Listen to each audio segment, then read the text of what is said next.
Bonjour, je suis Delphine Zanelli.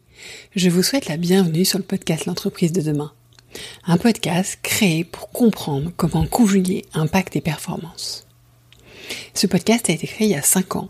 Alors on commence à fêter les 5 ans.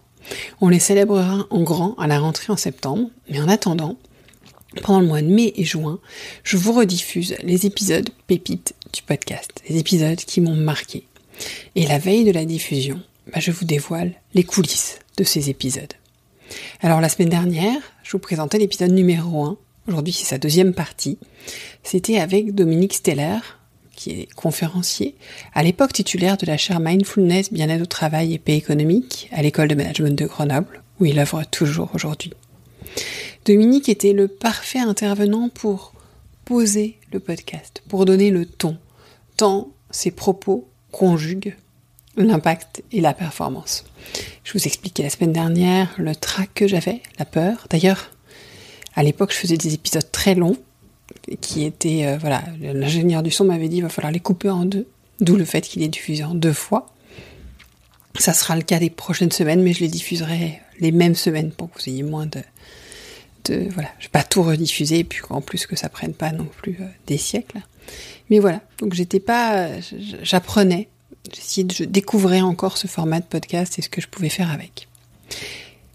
Et aujourd'hui, je vais vous livrer à nouveau les phrases qui m'ont le plus marqué dans l'épisode, pour vous donner peut-être envie de l'écouter, ou si vous l'avez écouté, pour vous remémorer des éléments qui sont importants, puisque même si j'ai interviewé Dominique en janvier 2018, c'est toujours autant d'actualité.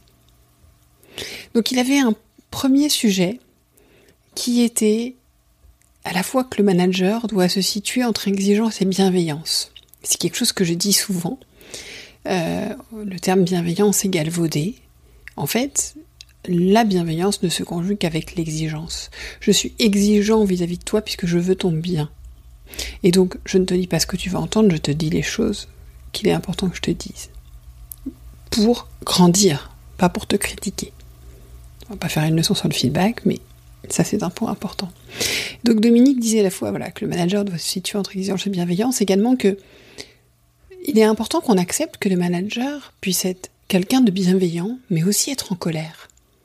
Et en fait, là, Dominique insiste sur notre côté gris, le fait que nous sommes une personne, un humain, un être humain, et qu'il est important d'avoir ce regard et cette acceptation que ça puisse cohabiter. Souvent, on me dit, alors l'entreprise dit ça, mais elle fait l'opposé. Oui, mais par endroit, tout ne peut pas changer du jour au lendemain.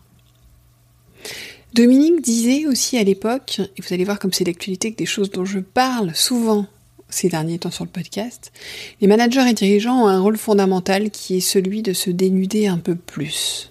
Donc là, on parle de vulnérabilité, on parle de s'ouvrir, on parle de se montrer.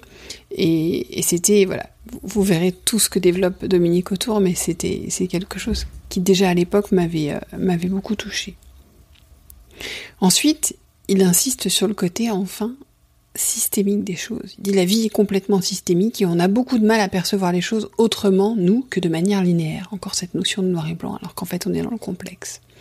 Et donc, qu'une des compétences majeures du manager, ça va être sa capacité à discerner ce qui est en train de se passer dans les situations qu'il rencontre et à regarder l'ensemble du système. Donc vous voyez que ce sont toujours des choses extrêmement d'actualité. Alors l'épisode est bien sûr très riche et autour de ces notions que je vous partage, il y a beaucoup d'éléments qui viennent les compléter. Donc je vous encourage, si ce n'est pas déjà fait, à l'écouter, sinon à le réécouter. Et moi je vous donne rendez-vous la semaine prochaine